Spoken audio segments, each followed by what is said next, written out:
მოგესალმებით კიდევ ერთხელ მე ვარ ნათია კვაჭანტირაძე ამჟამად ხელმძღვანელობ ვისოლ პეტროლიუმ ჯორჯიას მარკეტინგს მოკლედ გაგეცნობით ჯერ ახალი სახე ვარ მაინც და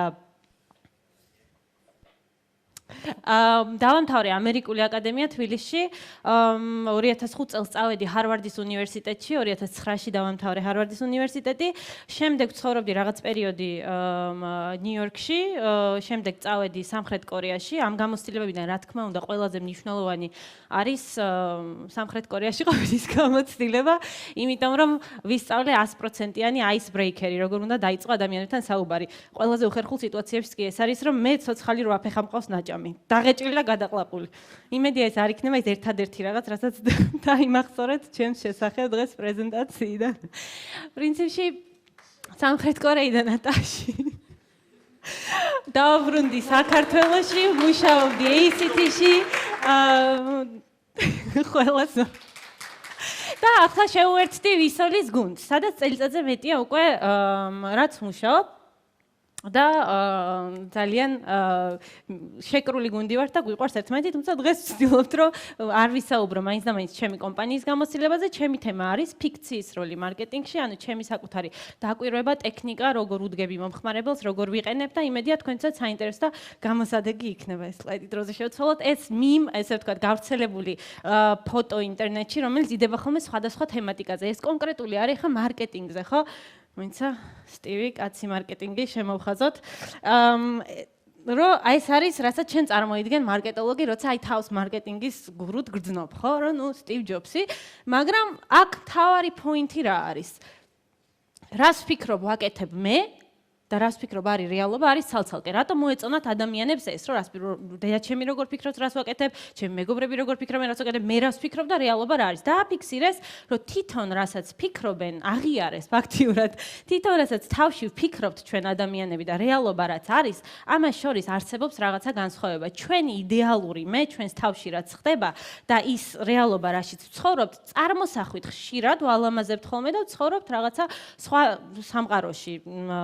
მიუხედავად იმისა, რომ რეალობის შესახებ ამ დროს aware ვიცით მის შესახებ, მაგრამ ვირჩევთ რომ ვიცხოვროთ სხვა სამყაროში. მაგალითისთვის, რო ვკითხოთ ადამიანს რა არის ამერიკა, ამერიკული როგორია. ხო, ვისაც ოდინება მე მარტო ვისაც ამერიკაში მიცხოვრე, ან ვინც ნამყოფი ვართ ამერიკაში. ამერიკა რა არის და როგორია ამერიკულად გავაკეთოთ რაღაც, ამის შესახებ წარმოდგენა აქვს აბსოლუტურად ყველას. და განსაკუთრებით მკვეთრი წარმოდგენა აქვთ იმათ, ვინც არ ყოფილან ამერიკაში, ან საერთოდ ასოცირებული არ ყოფილან, იმიტომ რომ მათ უწევთ ზუსტად ეს წარმოსახვის ჩართვა ამ დროს, საიდან იღებენ ისინი ამ ინფორმაციას. ხო ფაქტიურად ეს არის პოპულარული კულტურა, ეს არის ჟურნალ-გაზეთები, ფილმები, სხვა გარემო, სხვადასხვა რეკლამები იგივე, ანუ ამის მიღმაც ფაქტიურად დგანან მარკეტერები. მარკეტერები ქმნიან, მათ ევალებათ, რომ შექმნან შენს გარშემო ზუსტად ის სამყარო, წარმოსახვითი სამყარო, რომელშიც ჩართვაც უკვე იქნება შენი გადაწყვეტილება.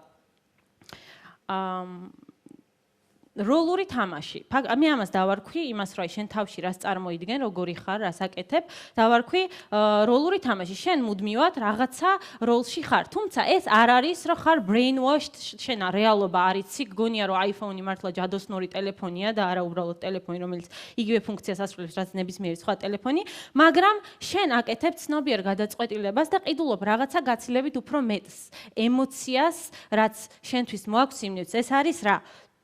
შენს თავში, როდესაც რაღაცა ტრენდი არის, რომ შენ როგორც ხედავ შენს თავს, როგორც ხედავ იდეალურ სამყაროს შენს გარშემო, რაღაცა ნივთი შემოდის, ატრიბუტი, რომელიც ემთხვევა შენს რეალობას, უცებ ამყარებს უფრო შენს რეალობაზე, შენ რაც გინდა რომ ხედავდე და რაც გინდა რომ იყო, უცებ იმას ემთხვევა. ამაზე უფრო ეს სასიამოვნო მომენტი, ის ნივთი მაშინ ხო გინდა, ესე იგი გჭირდება, ესე იგი რაც არ უნდა დაგიჯდეს, უნდა ის ნივთი შეიძინო, იყიდო, მოიხმარო და შენ ეს სიამოვნებას განიჭებს, რაც თავარია.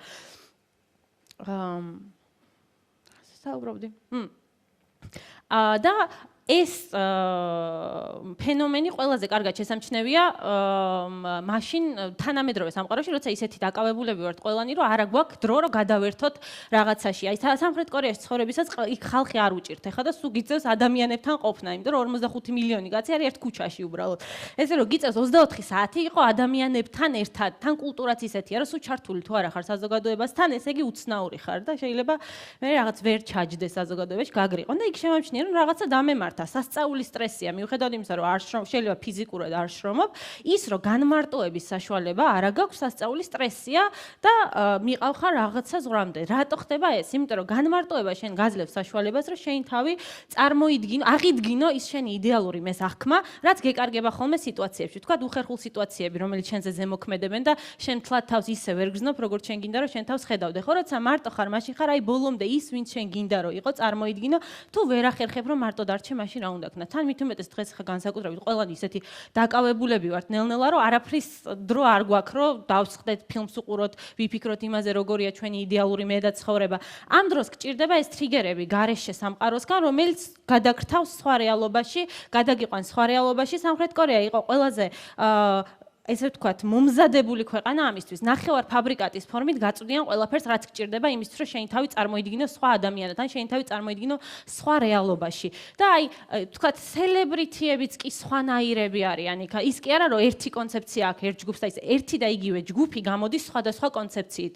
რეტრო კონცეფცია, სექსი კონცეფცია რა, ვთქვათ, ძლიერი ხასიათის, აი bad girls კონცეფცია და ადამიანი გაქვს აი ეს ყველაფერი რაც თავია, ფეთქდება მერე მთელ კულტურაში.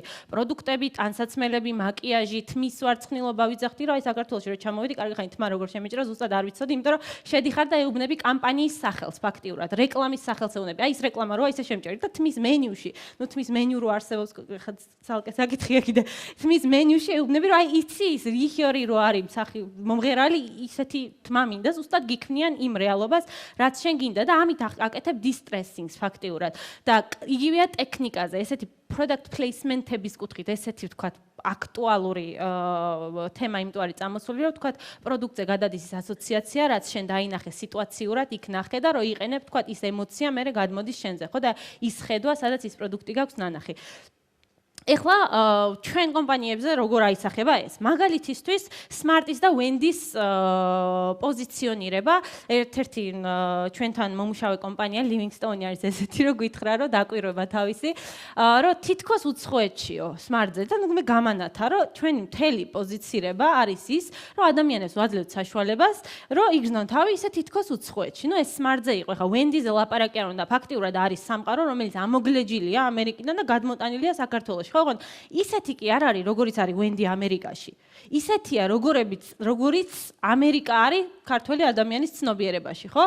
როგორიც უნდა იყოს ამერიკა, ისეთია Wendy. ამ დროს Wendy-ში შეხვიდე ამერიკაში იგივე გამოცდილებაა? არა, ხო? მაგრამ თქვათ, ის არის მიზანი ამის, რომ მისცეს ადამიანს საშუალება, რომ ვიღაცა, ვინც თან საქართველოში ეს განსაკუთრებით აქტუალურია, დასავლურ კულტურაზე ორიენტაცია, ყველას ამასთან ასოცირება, ყველას არა, მაგრამ ბევრს სიამოვნებს ეს ლაიფსტაილი მოსწონს, უნდა რომ ასეთი იყოს. ამის საშუალებას შენ აძლევ იმით, რომ იმის რეკრეაციას აკეთებ ინფრასტრუქტურაში, მომსახურებაში, შეგრძნებების დონეზეც უკვე ის, რასაც თავის თავში წარმოიდგენდა, რომ მე რაღაც დასავლური ტიპი ვარ, ესეთი თავისუფალი ურთიერთობები მომწონს, ასე შემდეგ, შემოდის და უცებ ხდება თავის შესაფერის სამყარო, ხო?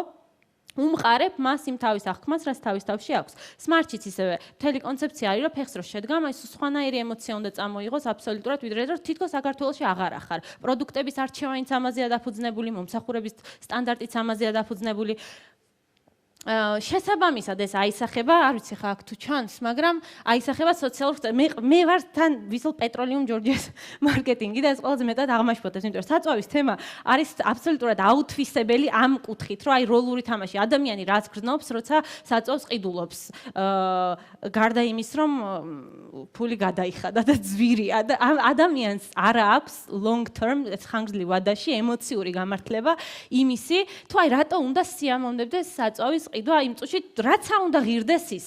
თუნდაც რაღაც ლარი და 40, როგორც იხსენებენ, რომ ოდესღაც ღირდა, ხო? ეს ემოციური გამართლება, რაც მაგალითად ვენიმ და სმარტმა შესთავაზა მომხმარებელს და ყოველთვის უწერენ ხოლმე გულებს, ყოველთვის არა გოგოებო, არ გამსაჯოთ, მაგრამ ხშირად უწერენ გულებს, კოცნებს, ესე ვთქვათ, მათ კითხვაზე, რომ თქვენი საყვარელი დრინკი რომელია, პასუხობენ, რომ რა თქმა უნდა, რაღაცა პროდუქტი და ამ დროს ჩვენ ვცდილობთ ხოლმე ხშირად ხანდახან ვეუბნებით, რომ ხვალ უნდა იწვიმოს და მანქანას ნუ გარეცხავთ და ნუ პასუხი არის, რომ მანქანა ჩემია, როცა მინდა მაშინ გავრეცხავ, თქვენ გირჩენიათ საწავი გააიაფოთ. ან გადატვირთულ მოძრაობაში ხშირად გიწევთ ხოლმე დიალოგის შესაძლებლობას, ხშირად გიწევთ ხოლმე, რომ გააჩეროთ გადატვირთულ მოძრაობაში, თქვენ რა გენაღლებათ, მეტი საწავი იწვება, როცა გადატვირთულია მოძრაობა და მე საცობში ვდგავარ. ანუ გიხარიათ. და ეხლა შესაბამისად, თქვა შავდღეში ჩავარდი, რომ თავიდან რომ მივხვდი, რომ ეს ხალხი რაციონალურ მესიჯების გატარებით, რომ საუკეთესო პროდუქტი, რაღაც 100 ოქტანი და ნუ ამ ხალხს არ აინტერესებს და ამ დროს საწავის თემა მე დავფიქრდი, რომ ადამიანს უნდა თავი მოსწონდეს საწავის ყიდვის პროცესში. ეს მის რაღაცა სხვა პროცესებში, რაც მის თავში მიმდინარეობს, უნდა ჯდებოდეს და ეწერებოდეს. და ესეთი მომენტი არ არის. დღეს არის ფასე ორიენტაცია, არის ვთქვათ, რაციონალურ ელემენტებზე, რომ ეუნები, რომ ლოიალობის ბარათი, კამპანია მაქვს, გათამაშება მაქვს, კარგი ხარისხის საწავი მაქვს. ეს დღევანდელობაში მოცემულობაა, ეგრეც უნდა იყოს პრინციპში. ამის მიღმა რას ვთავაზობ მე, ემოციურ ბენეფიტს რას ვთავაზობ. და ნუ ის არის, რომ საწავის თემაში, აი ვთქვათ, ემოცია ტრანზაქციის, თუნდაც გადახდით შეგრძნებული ძალაუფლების ემოცია, ხო პოზიტივია.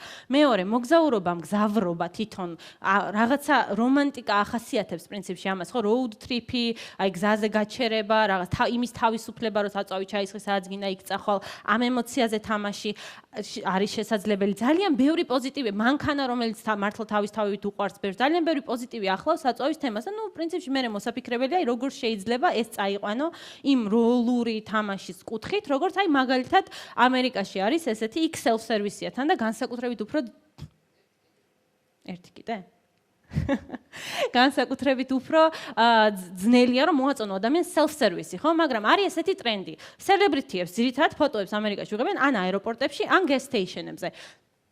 და ყველა ბლოგები არსებობს celebrity fashion at gas stations.